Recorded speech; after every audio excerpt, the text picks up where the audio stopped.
Today we're going to show you how to change the end cap on your refrigerator, and it's a really easy job. You won't need any tools. Let me show you how we do it. Now the first step in this repair will be to open the door that has the defective end cap. Then we'll remove any items that are on that particular shelf. Then we'll unhook the release tab on both ends of the shelf retainer bar. Remove the bar and the end caps.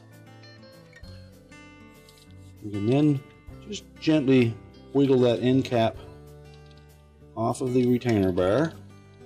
There's a couple of metal hooks there that will grasp the old end cap. You can discard that.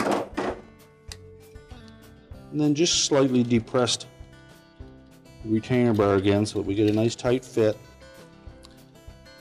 Carefully slide it onto the new end cap. So it snaps into place. Now ready to reinstall the retainer bar with the end caps. Line it up on the shelf, snap them into place.